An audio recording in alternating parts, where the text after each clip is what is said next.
Assalamualaikum dan selamat pagi. Anda bersama saya Nur Zamri dalam Berita Pagi edisi Selasa 8 Ogos 2023. Kita mulakan dengan perkembangan ini. Seramai 97,388 individu terdiri daripada anggota dan pegawai Angkatan Tentera Malaysia ATM dan Polis Raja Malaysia PDRM bersama pasangan masing-masing akan menunaikan tanggungjawab mereka pada hari pengundian awal pilihan raya Dewan Undangan Negeri PRU DUN ke-15 hari ini. Pengundian awal turut melibatkan pilihan raya kecil PRK Parlimen Kuala Terengganu. Menurut SPR, daftar pemilih pilihan raya yang akan digunakan untuk PRU DUN ke-15 Kedah, Kelantan, Terengganu, Pulau Pinang, Selangor dan Negeri Sembilan dan PRK Kuala Terengganu adalah daftar pemilih terkini yang dikemas kini sehingga 21 Jun 2023. Ia menyaksikan seramai 49,660 anggota ATM dan 47,728 anggota polis bersama pasangan masing-masing akan mengundi di 260 pusat mengundi awal yang mengandungi 377 tempat mengundi atau saluran awal. PRK Kuala Terengganu pula akan melibatkan pengundi awal terdiri daripada 1,362 anggota polis dan 35 anggota tentera bersama pasangan dengan 4 pusat pengundi awal dibuka di Ibu Pejabat Polis Kontijen Kuala Terengganu. Perdana Menteri Datuk Seri Anwar Ibrahim mengucapkan selamat mengundi awal buat semua anggota dan pegawai ATM dan PDRM. Beliau turut mendoakan semoga proses pengundian berjalan lancar dan sempurna. Saya doakan kepada Allah SWT mudah-mudahan ini dapat dijalankan dengan lancar, dengan niat yang baik untuk menyelamatkan negara, menjamin kestabilan politik supaya khidmat kepada rakyat dapat disempurnakan dengan baik. Tujuan undi awal ini ialah untuk memastikan pasukan keselamatan akan dapat membantu mengawal supaya proses pilihan raya pada 12 Ogos akan berjalan aman dan lancar. Perdana Menteri pada sama berharap rakyat dapat menggunakan kuasa serta amanah yang diberikan bagi memilih wakil dan kerajaan negeri yang kukuh yang lebih menggarap permasalahan rakyat serta stabil. Perlu buat keputusan bijak demi kebaikan diri sendiri dan masa depan generasi berikutnya. Demikian saranan Perdana Menteri ketika berucap pada jelajah perpaduan madani di Batang Merbau Tanah Merah yang berkata rakyat negeri itu seharusnya lebih arif meneliti mengapa Kelantan masih jauh ketinggalan berbanding negeri lain terutama Perak, Johor, Selangor dan Pulau Pinang. Mengapa negeri kita yang kita jaga, yang ramai umat Islam tu mundur? Jawapannya pemerintah tidak fikir ke depan. Tak ada rencana yang baik. Yang ada hanya akibat. Cercau, fitnah. Yang raya ni bukan calon, nak pilih calon. Nak selamatkan kita. Nak selamatkan keluarga kita. Nak bagi kerja kepada anak-anak kita. Nak beri sekolah yang baik untuk anak-anak kita. Nak bagi klinik dan hospital yang baik untuk kita. Datuk Seri Anwar yang juga pengerusi Pakatan Harapan berkata, rakyat juga tidak seharusnya terus pengaruh dengan isu agama dibawa oleh parti politik. Perdana Menteri turut melahirkan keyakinan kerajaan perpaduan akan kekal mentadbir negara dalam tempoh 5 tahun ini. Dalam pada itu, sesi jelajah perpaduan madani di Padang Taman Perumahan Jintan, Pasir Mas malam tadi dihadiri lebih 3,000 orang meskipun hujan lebat. Walaupun kawasan di mana ia berlangsung digenangi air, program berjalan lancar. Dalam ceramahnya, Datuk Seri Anwar berkata, kerajaan pimpinannya telah menyalurkan pelbagai peruntukan untuk pembangunan di negeri itu. Antaranya meluluskan peruntukan 1.7 bilion ringgit bagi mengatasi masalah air dengan pemantauan Kerajaan Persekutuan. 6 bulan dari Perdana Menteri Kewangan, saya luluskan 1.7 bilion ringgit untuk air Kelantan.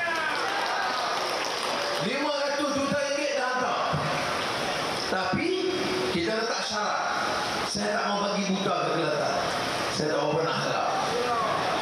Kita kena pantau duit itu.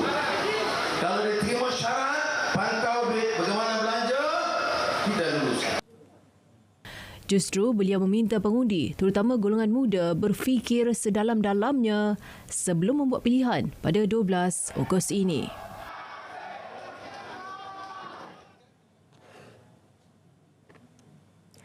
Sementara itu, ketika berucap pada ceramah jelajah perpaduan madani di kawasan Dewan Undangan Negeri Kota Lama, Perdana Menteri berkata kerajaan perpaduan lebih memikirkan penyelesaian masalah dihadapi rakyat seperti isu kemiskinan tegar.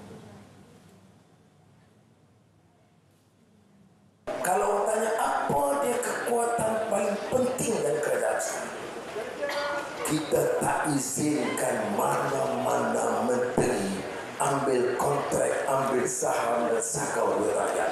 That one. Datuk Seri Anwar yang juga Menteri Kewangan berkata, beliau turut mengarahkan kementerian dan agensi yang terlibat menyegerakan baik pulih tandas rosak di sekolah dan klinik daif di seluruh negara. Pada bajunya untuk guru tutup. Saudara, berbaki 5 hari lagi menjelang hari pengundian, calon-calon parti bertanding semakin giat berkempen melipat gandakan usaha bertemu pengundi sebaik mungkin bagi memenangi hati mereka.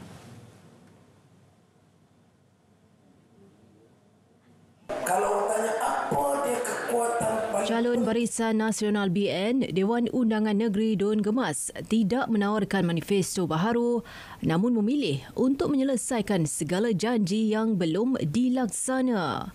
Menurut Datuk Abdul Razak Abu Said yang juga penyandang, rakyat perlu terus memastikan kerajaan negeri dan kerajaan persekutuan sehaluan bagi memastikan segala pembangunan demi kesejahteraan rakyat dapat dilaksana dengan baik. Perumahan pun serupa juga. Perumahan di zaman kerajaan negeri dulu, di bawah Tok Mat dulu, kita dah dapat dah. Pemajunya nak mengusahakan tanahnya sendiri dengan rumah mampu miliknya, lebih kurang RM80,000 satu biji rumah. Tetapi tak dapat. Tetapi kali ini kita usahakan juga untuk dapatkan semula. Jadi insya-Allah saya kena percaya di atas kekuatan inilah dan masyarakat Gemas ni bijak memilih yang saya katakan tadi, sedar apakah keperluan yang kita hendak bawa masuk ke Gemas ni. Bagi calon N08 Bazlan Abdul Rahman, beberapa agenda yang dirancang sebelum ini akan dilaksanakan segera sekiranya sekali lagi diberi mandat mewakili Dun Batu Rakit. Saya nampak di kawasan Batu Rakit ini perlu ditambah lagi perumahan. Walaupun kita dah ada 2 perumahan di kawasan Batu Rakit ini, 3 perumahan termasuk di Wakaf Tengah. Dan perlu ditambah lagi sebab saya duduk tengok memang perumahan memang tidak cukup. Ramai anak-anak Batu Rakit yang membeli rumah di luar kawasan Batu Rakit. Jadi oleh sebab itu saya memberi keutamaanlah kepada perumahan. Dalam pada itu, kebanyakan calon di Terengganu dilihat mengamalkan kempen sihat dan matang tanpa menyentuh peribadi pihak lawan. Itu satu petanda yang baik untuk calon-calon Barisan Nasional sebab saya lihat mereka lebih profesional, lebih fokus pada dasar, lebih fokus pada tawaran pada pengundi. Saya rasa karakter assassination ni, kata-kata nista untuk memperkecilkan lawan kita adalah tidak wajar sama sekali, dan saya berharap semua pengundi, tak pun sekali pengundi muda, dapat menilai ciri-ciri yang baik tersebut.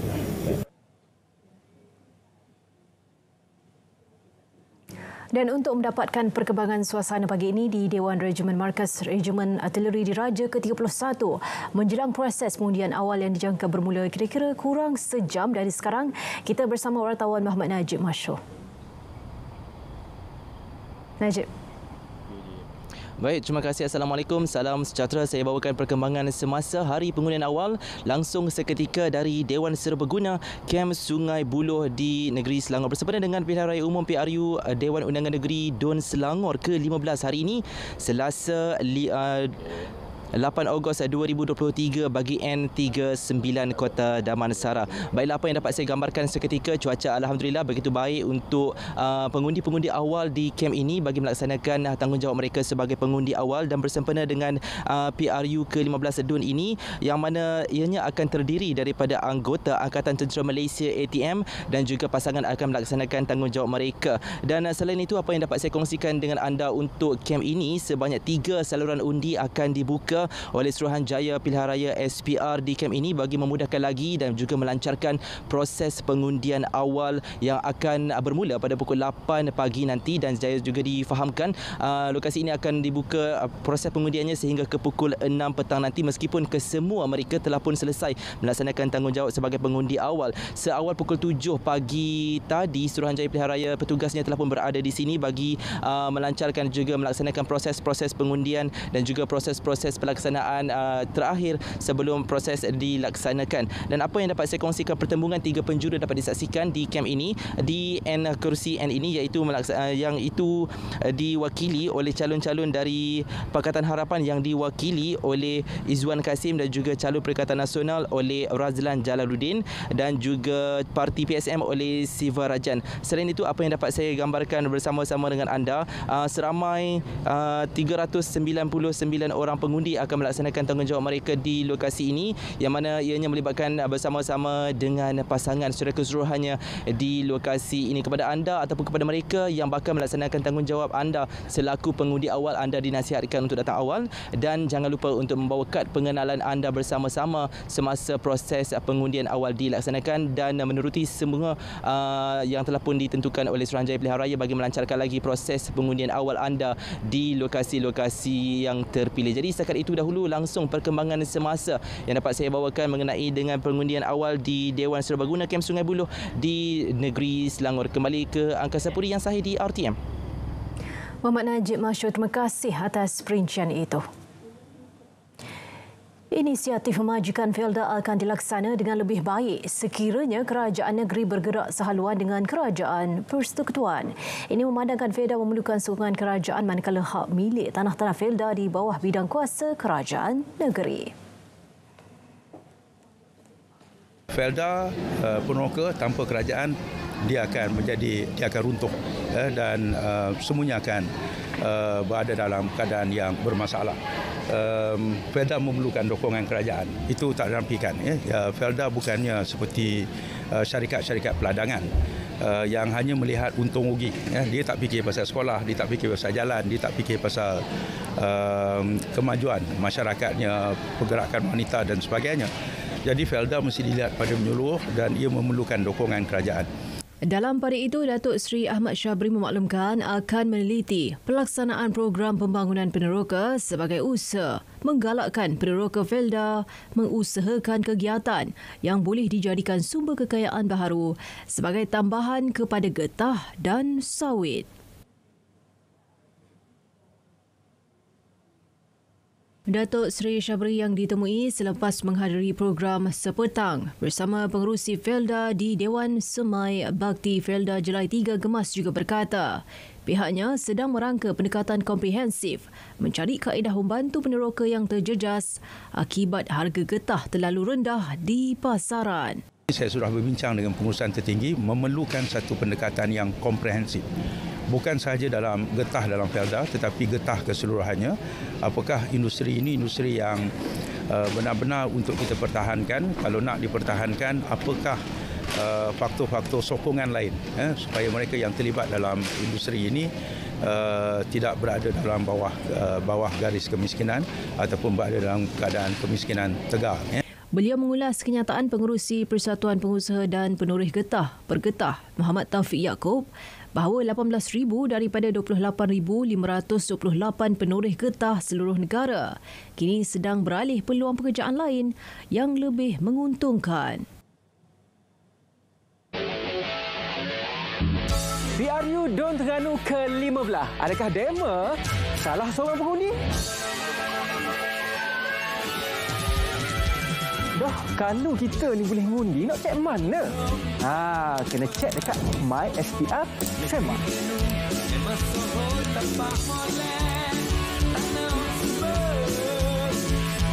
Dah guna? Cek dah. Boleh ngundi?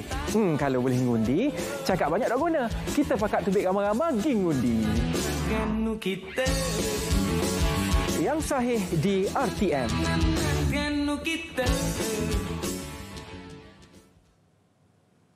Bertemu kembali. Pameran Umrah, Haji dan Pelancongan Antarabangsa 2023 menghimpunkan 80 syarikat dari Asia Barat dan 500 syarikat tempatan yang mengendalikan pakej haji dan umrah. Ini merupakan perhimpunan pengusaha pelancongan Muslim terbesar setakat ini dengan penglibatan negara Arab Saudi dan Jordan bagi memaju pertumbuhan ekonomi khususnya dalam industri pelancongan Muslim. Kebaikan yang tersirat ialah supaya pengusaha-pengusaha, pemain industri negara kita tidak perlulah belanja wang yang begitu banyak pergi ke Arab Saudi untuk berjumpa dengan mereka. Lalulah kita poolkan semua pemain-pemain industri dari Arab Saudi ke satu majlis seperti ini, di mana pemain industri negara kita dapat berjumpa dengan mereka, mengenal produk-produk dan berurus niaga seperti membuat tempahan-tempahan tentang hotel-hotel di Arab Saudi. Majlis perasmian disempurnakan. Menteri di Jabatan Perdana Menteri, Datuk Dr. Muhammad Naim Mohtar. Menurut beliau, pameran Umrah, Haji dan Pelancongan Antarabangsa Kuala Lumpur 2023 dilihat dapat memacu pertumbuhan ekonomi khususnya dalam industri pelancongan Muslim. Lembaga Pelancongan Jordan, JTB, menjalin kerjasama dengan Persatuan Ejen Pelancongan dan Pengembaraan Malaysia MATA bagi meneroka potensi pasaran baharu Jordan. Kerjasama itu bagi mempertingkat hubungan pelancongan dan membina peluang perniagaan baharu bagi ejen dan operator pelancongan kedua-dua negara. Jordan is actually reinventing itself as not just a faith-based destination, but it's also a fun-based destination. So for agents, it's going to be a new theme, and I believe, as they've already mentioned, that there will be quite a number of new products. Bagi memastikan aliran pelancongan kedua-dua negara berjalan lancar, pihak JTB turut melakukan sesi libat urus bersama ejen dan operator pelancongan di Malaysia. We are planning a lot for this year and the upcoming year. We are planning to do fam trip to bring tour operators from Malaysia to Jordan to visit Jordan and to do B2B meetings with Jordanians. Menerusi kerjasama ini, JTB menyasarkan lebih 20,000 ketibaan pelancong dari Malaysia menjelang akhir tahun ini. Sehingga Jun 2023, Jordan menerima sebanyak 6,522 pelancong dari Malaysia. Melaka menyasarkan 40 buah penginapan pekerja berpusat CLQ dibina di negeri ini menjelang tahun 2025. Ia bagi menjamin hak pekerja asing mendapatkan perlindungan serta penginapan sewajarnya. Setakat ini, 13 CLQ yang sudah dibina di negeri itu bagi menampung 22,765 pekerja. Namun masih belum mencukupi untuk menampung keperluan 63,500 pekerja asing di negeri itu. Dia banyak lagi dia dalam proses untuk urus tanah lagi. Dia belum selesai. Lepas tu macam di Alor Gajah dan juga di tempat lain masih dalam mereka sudah masuklah untuk permohonan untuk buat CLQ. Kita akan tambah lagi lah di masa ke semasa. Kita nak sasalah at least mau 40 lah. Sebab 2025 masih ada setahun lagi kan. Sebab Yang Mak Bomar pun sudah akan tarik lebih banyak pelaburan di Melaka. Jadi kita kena siap sedia lah lebih banyak CLQ di Melaka. Majlis Mesyuarat Kerajaan Negeri memutuskan mulai 2025, semua pekerja asing hendaklah ditempatkan di CLQ.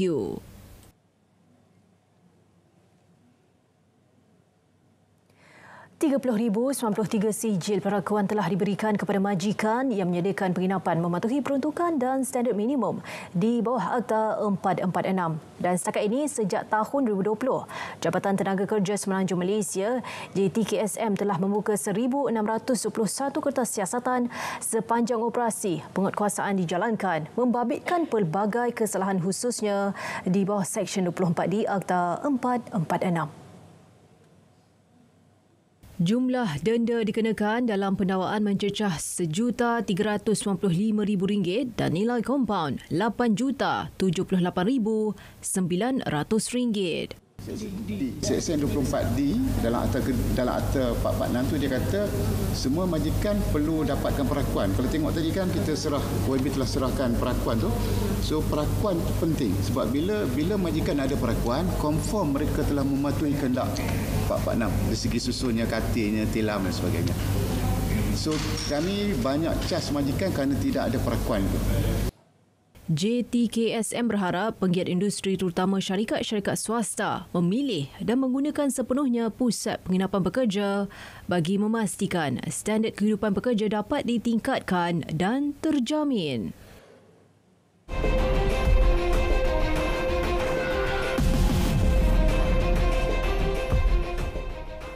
Perkembangan luar negara, Raja Kemboja melantik Hun Manet sebagai Perdana Menteri baharu susulan pengunduran bapanya Hun Sen selepas hampir 4 dekad berkuasa.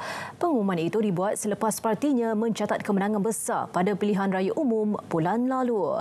Raja Norodom Sihamoni dijangka mengeluarkan dekri diraja bagi menjadikan Jeneral Hun Manet sebagai Perdana Menteri baharu Kemboja. Namun bagi mengesahkan jawatannya itu, Hun Manet dan kabinet baharunya perlu memenangi undi percaya di Parlimen yang dijadualkan pada 22 Ogos ini. Meskipun Hun Sen berundur daripada jawatan pentadbiran, beliau dijangka akan dilantik sebagai Presiden Senat dan terus terlibat dalam pemerintahan Kemboja. Julai lalu, Parti Rakyat Kemboja pimpinan Hun Sen mencatat kemenangan besar dengan meraih 120 daripada 125 kerusi Parlimen.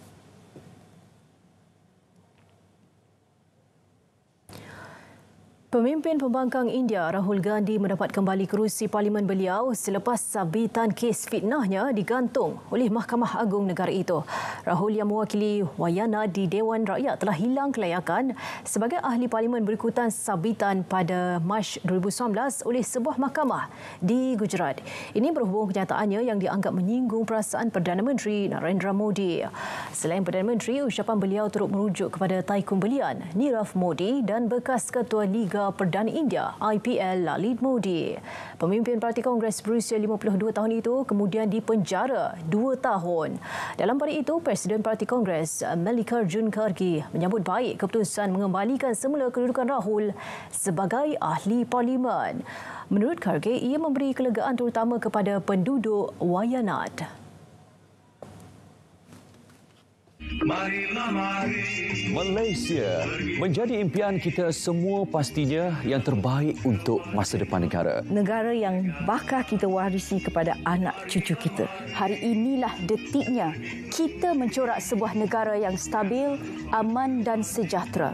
Inilah tanggungjawab kita bersama menunaikan mandat. Kita perlu lakukan dengan yakin dan bijaksana. Menilai dengan matang dan rasional. Tanggungjawab di bahu kita. Dan kita perlu lakukannya bersama. Jangan nafikan hak kita, hak memilih. Ayo, lunaskan hak kita. Tanggungjawab sebagai rakyat Malaysia. Marilah mari bagi peduli.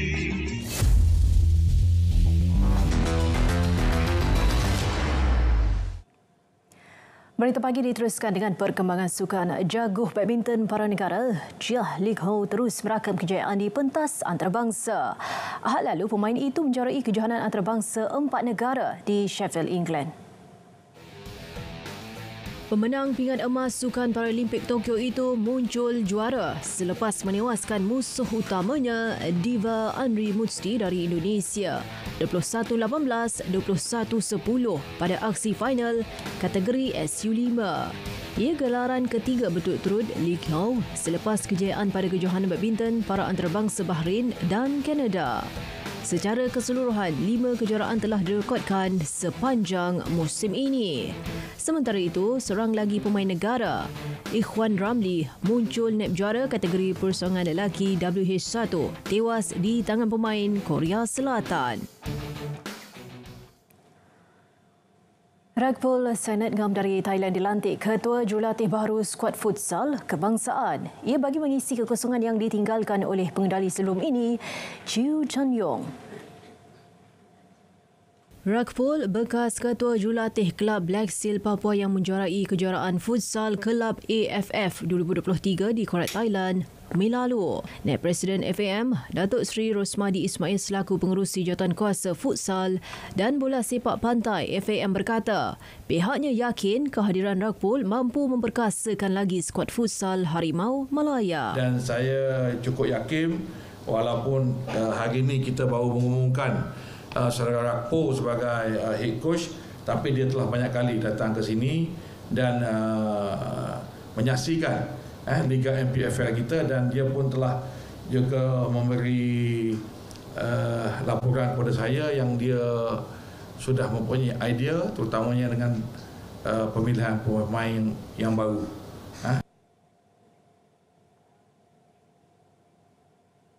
Mengulas pelantikannya itu, Rakpol berkata peluang itu tidak akan disia-siakan. For me, important for player, we need a player with good attitude and have the hungry to win in the national team and need to pay for your country. Not only 100%, need to pay 1,000% to pay for your country. Skuad futsal negara akan berkumpul untuk kem latihan pusat pertama di bawah bimbingan Rakpol bermula 10 September depan. Ia sebagai persiapan menjelang kelayakan Piala Asia Futsal 2024 yang akan berlangsung dari 7 hingga 11 Oktober ini. Baik, ini pula saingan Liga MSNS Kesatuan Rugby Selangor Division 1 2023. Pasukan Polis Diraja Malaysia, PDRM Selangor muncul juara apabila menumpaskan pasukan Bank Muamalat Malaysia Berhad BMMB Bullet dalam aksi final. Perlawanan yang berlangsung di Padang Perdana Sungai Besi itu menyaksikan pasukan PDRM Selangor menang dengan keputusan 41-34. Walaupun sebelum ini pasukan PDRM Selangor pernah ditumpaskan oleh pasukan BMMB Bullet, namun berbeza kali ini apabila corak permainan lebih agresif dipamerkan.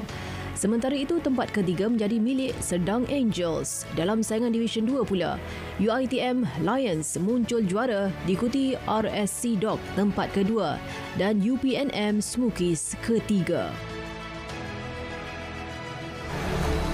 Tamasya sukan terulung di benua Asia kini bakal beraksi. Satu hati dengan semangat kesukanan. Perjuangan dalam keharmonian.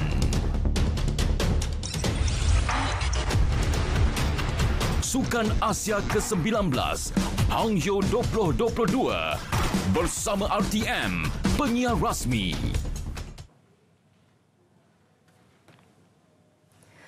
Baik saudara, berita pagi berakhir di sini. Terus setia bersama berita RTM untuk perkembangan sahih sepanjang masa. Saya Nur Zamri. Assalamualaikum. Salam Malaysia Madani. Tekad perpaduan penuhi harapan.